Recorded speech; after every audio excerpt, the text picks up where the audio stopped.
नमस्कार, आप देख रहे हैं ज्ञान ओके। दोस्तों, बीते लगभग 3 महीने से देश में हजारों की संख्या में किसान आंदोलित हैं। किसान आंदोलन देश के साथ साथ दुनिया के अब तक के सबसे बड़े आंदोलनों में गिना जा रहा है। देश में अब तक के वे कौन से प्रोटेस्ट हैं, वे कौन से आंदोलन हैं जो काफी बड़े स्तर पर हुए हैं, जिनमें जन भागीदारी काफी अधिक रही है। आज इस वीडियो में जानेंगे इसी के बारे में। नंबर 1 पर है चिपको आंदोलन। 26 मार्च साल 1973 को उत्तराखंड में चिपको आंदोलन की शुरुआत हुई। पेड़ों की रक्षा के लिए इस आंदोलन की शुरुआत की गई। वर्तमान में उत्तराखंड और तत्कालीन उत्तर प्रदेश राज्य के चमोली जिले के गोपेश्वर में इस आंदोलन की शुरुआत हुई थी। इस आंदोलन की अगुवाई गौरा देवी, प्रसिद्ध पर्यावरणविद सुंदरलाल बहुगुणा और चंडी प्रसाद भट्ट ने की थी। लोगों का कहना था कि पेड़ उनके जीवन के आधार हैं। वे इन पेड़ों को यूं ही कटते हुए नहीं देख सकते। ऐसे में जब भी वन माफिया या ठेकेदार पेड़ों को काटने के लिए आते तो वे लोग पेड़ों के कटान के विरोध में पेड़ों से चिपक जाया करते थे। इस शांतिपूर्ण आंदोलन ने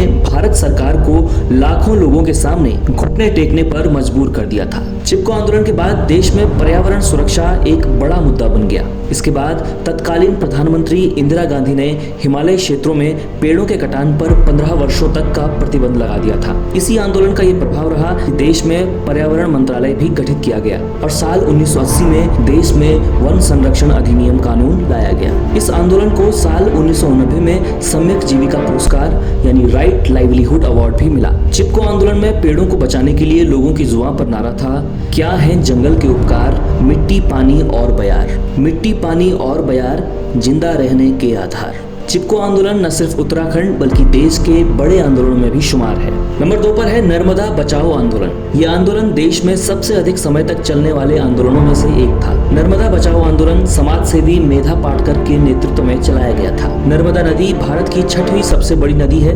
ये नदी 3 राज्यों से होकर गुजरती है, जिनमें महाराष्ट्र, गुजरात और मध्य प्रदेश शामिल हैं। इसे lifeline of Gujarat and Madhya Pradesh भी कहा जाता है। नर्मदा नदी पर सरदार सरोवर बांध जब बनाया जा रहा था तो तीनों राज्यों को इस डैम का फायदा मिलना था, या यूं कहें कि ये तीनों राज्य इस डैम से प्रभावित होने थे। मेधा पाटकर के नेतृत्व में नर्मदा बचाओ आंदोलन साल 1985 में शुरू हुआ। इस परियोजना को विश्व बैंक द्वारा फंडिंग दी जा रही थी। हालांकि बाद में विश्व बैंक द्वारा ये लोन वापस ले लिया गया था। इस आंदोलन का नारा था, कोई नहीं हटेगा, बांध नहीं बनेगा। साल 1990 तक नर्मदा बचाओ आंदोलन में 2000 के आसपास लोग शामिल हो गए थे। साल 1990 में ही आंदोलनकारियों द्वारा नर्मदा जन विकास संघर्ष यात्रा निकाली गई।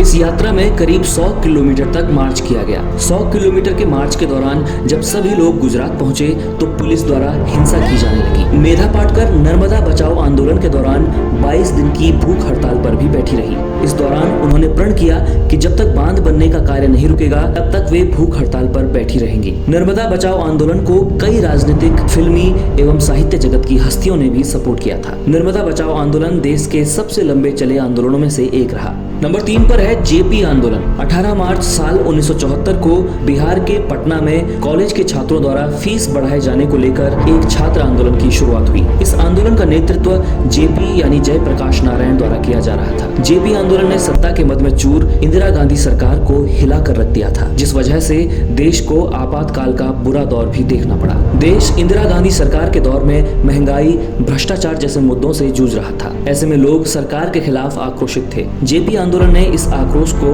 और अधिक बढ़ा दिया था। जयप्रकाश नारायण ने इंदिरा गांधी को पत्र लिखा और देश की समस्याओं के बारे में बताया। इसके साथ ही देश के कई सांसदों को भी उन्होंने पत्र लिखा और इंदिरा गांधी सरकार के कई फैसलों को लोकतांत्रिक खतरा बताया। उन्होंने इस पत्र में लोकपाल बनाने और लोकायुक्त नियुक्त करने की मांग की। साथ ही भ्रष्टाचार के खिलाफ बनाई गई कमेटी की आवाज दबाने का आरोप भी तत्कालीन सरकार पर उन्होंने लगाया। 5 जून को जेपी ने संपूर्ण क्रांति की घोषणा की। लाखों लोग इस आंदोलन में जुटे। इंदिरा गांधी को अपनी सत्ता लड़खड़ाती हुई दिख रही थी। ऐसे में उन्होंने आपातकाल की घोषणा कर दी। सैकड़ों नेताओं, आंदोलनकारियों को जेलों में डाल दिया गया। जयप्रकाश नारायण जेपी आंदोलन के बाद से हर घर में क्रांति का पर्याय बन चुके थे। नंबर 4 पर है साइलेंट वैली आंदोलन या शांत घाटी आंदोलन। साइलेंट वैली केरल में स्थित है। साइलेंट वैली एक्चुअल में एक विशाल जंगल है जो केरल के पालघाट जिले में स्थित है। इस जगह कुंथा पुजहा नदी मुख्य रूप से बहती है।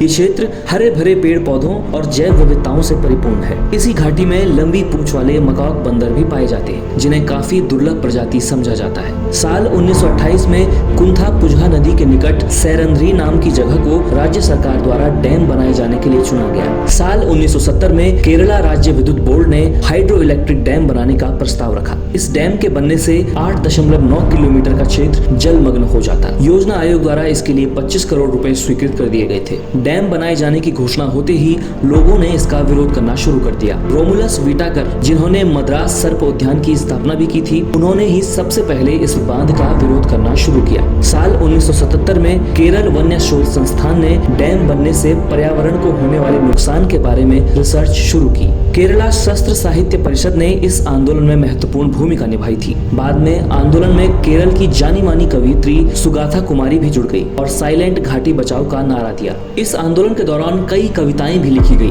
डॉक्टर MS स्वामीनाथन, जो कि एक जाने माने कृषि वैज्ञानिक थे, उन्होंने शांत घाटी को पर्यावरण पार्क बनाने की बात कही। साल 1980 में हाई कोर्ट की एक कमेटी ने पेड़ों को काटने की अनुमति दे दी। तत्कालीन प्रधानमंत्री इंदिरा गांधी ने केरल सरकार को इस जल विद्युत परियोजना पर विचार करने के लिए कहा। साल 1982 में एक कमेटी बनाई गई, जिसका चेयरमैन NGK गडगिल, माधव के मेनन और दिलीप के विश्वास को बनाया गया। साल 1983 में माधव कमेटी ने अपनी रिपोर्ट प्रस्तुत की। रिपोर्ट पढ़ने के बाद इंदिरा गांधी ने इस परियोजना को बंद करने का आदेश दिया। 15 नवंबर 1984 को इसे एक राष्ट्रीय उद्यान का दर्जा दिया गया। 7 सितंबर साल 1985 को राजीव गांधी ने शांति घाटी नेशनल पार्क का उद्घाटन किया। ये आंदोलन देश के बड़े पर्यावरणीय आंदोलनों में शुमार है।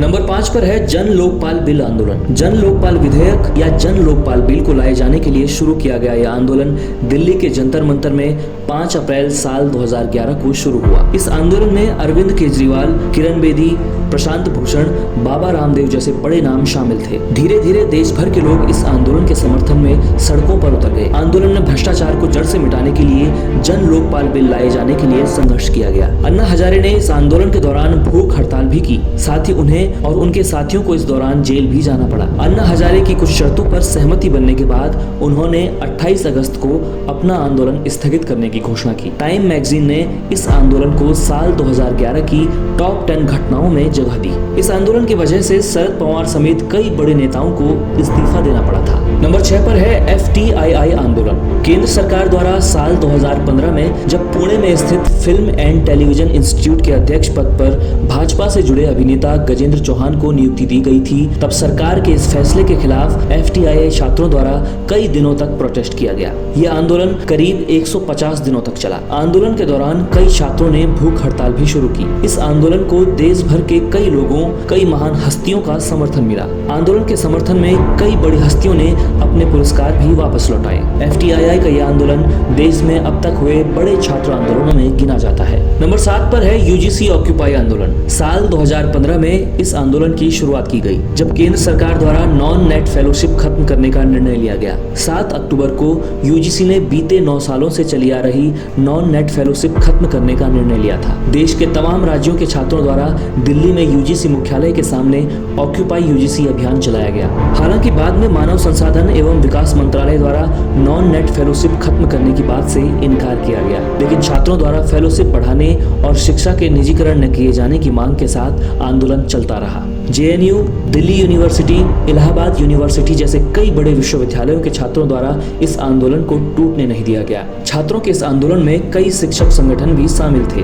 नंबर 8 पर है CAA और NRC आंदोलन। साल 2019 में पारित नागरिकता संशोधन कानून वापस लिए जाने के लिए दिल्ली के शाहीन बाग इलाके में कई महीनों तक हजारों की संख्या में लोग आंदोलनरत रहे। इस आंदोलन में पुरुषों के साथ साथ महिलाएं और बच्चे भी शामिल रहे। इस आंदोलन के बाद दिल्ली की यातायात व्यवस्था काफी अवरुद्ध हुई और इसके खिलाफ सुप्रीम कोर्ट में कई याचिकाएं दर्ज की गई, लेकिन सुप्रीम कोर्ट भी शाहीन बाग में आंदोलनरत लोगों को नहीं हटा सका। CAA के साथ साथ NRC का मुद्दा भी इस आंदोलन में शामिल रहा। न सिर्फ दिल्ली बल्कि देश के कई अन्य राज्यों में भी इस आंदोलन की चिंगारी फैल चुकी थी।